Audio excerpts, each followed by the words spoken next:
సాధారణంగా మన దేశంలో రెండో శనివారం బ్యాంకులు, విద్యాసంస్థలకు సెలవులు ఇస్తుంటారు. అయితే రెండో శనివారమే ఎందుకు సెలవు ఇస్తారు? దీనికి గల కారణం ఏంటో ఈరోజు మనం తెలుసుకుందాం. సాధారణంగా స్కూళ్లు, కాలేజీలు, ఏదైనా ప్రొఫెషనల్ ఇన్స్టిట్యూషన్కు వారానికి ఒక్కసారైనా సెలవులు ఉంటాయి. ఇది పురాతన కాలం నుండి ఆచరణలో ఉంది. ఆదివారాల్లో స్కూళ్లు, కాలేజీలు, బ్యాంకులు, విద్యాసంస్థలకు సెలవు ఇస్తుంటారు. భారతదేశంతో సహా అనేక దేశాలలో బ్యాంకులు, ప్రభుత్వ కార్యాలయాలు మరియు కొన్ని ప్రైవేట్ సంస్థలు ప్రతి నెల రెండవ శనివారం సెలవు ఇస్తుంటారు. రెండో శనివారం సెలవు దినమని అందరికీ తెలుసు. కానీ శనివారం సెలవు ఎందుకు వచ్చింది అని మీరు ఎప్పుడైనా ఆలోచించారా? దీనికి కారణం ఉంది. 19వ శతాబ్దంలో ఒక బ్రిటిష్ అధికారికి సహాయకుడు ఉండేవాడంట. అతడు తన వృద్ధులైన తల్లిదండ్రులను కలిసేందుకు సెలవుల్లో మాత్రమే పట్టణానికి వెళ్లేవాడంట. కొన్నిసార్లు అది సాధ్యం అయ్యేది కాదంట. దీంతో అతడిని చూసేందుకు వృద్ధులైన తల్లిదండ్రులు వచ్చేవారంట.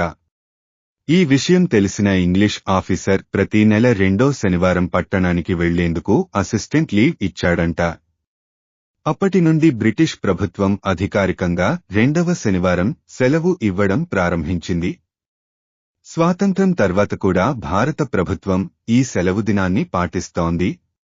రెండో శనివారం సెలవు ఇవ్వడం వెనుక నిజం ఇదే. బ్రిటిష్ వారు ప్రారంభించిన రెండవ శనివారం సెలవు ఇప్పటికీ అమలులో ఉంది. ఇక ఆదివారం సెలవు వెనుక కూడా కారణం ఉంది. క్రిస్టియానిటీ ప్రకారం దేవుడు ప్రపంచాన్ని 6 రోజుల్లో సృష్టించాడు. సృజనాత్మక చర్యతో విసిగిపోయిన ఆయన ఆదివారం విశ్రాంతి తీసుకున్నారు. దీంతో ఆదివారం క్రైస్తవులకు ప్రత్యేకమైన రోజుగా మారింది. క్రైస్తవ మతాన్ని అనుసరించిన బ్రిటిష్ వారు ప్రపంచంలోని అన్ని దేశాలను పాలించారు. దీంతో వారు దాదాపు అన్ని చోట్ల ఆదివారం సెలవు పెట్టారు. 1843 నుండి భారతదేశంలో ఆదివారపు సెలవులు అమలులోకి వచ్చాయి.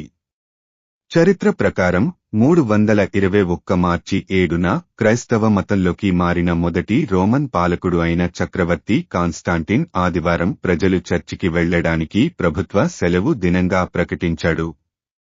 ఆదివారం వారంలో 7వ మరియు చివరి రోజు. 1844లో బ్రిటిష్ గవర్నర్ జనరల్ పాఠశాలకు వెళ్లే విద్యార్థుల కోసం సండే హాలిడేను ప్రవేశపెట్టారు. ఈ రోజు యొక్క సందర్భం విద్యార్థులు కొన్ని సృజనాత్మక కార్యకలాపాలలో పాల్గొనడానికి, రోజువారీ చదువుల నుండి విరామం తీసుకోవడానికి అనుమతిస్తుంది. భారతదేశం బ్రిటిష్ పాలనలో ఉన్నప్పుడు భారతదేశంలోని మిల్లు కార్మికులు వారానికి 7 రోజులు కష్టపడాల్సి వచ్చేది. వారికి విశ్రాంతి తీసుకోవడానికి సెలవులు లేవు.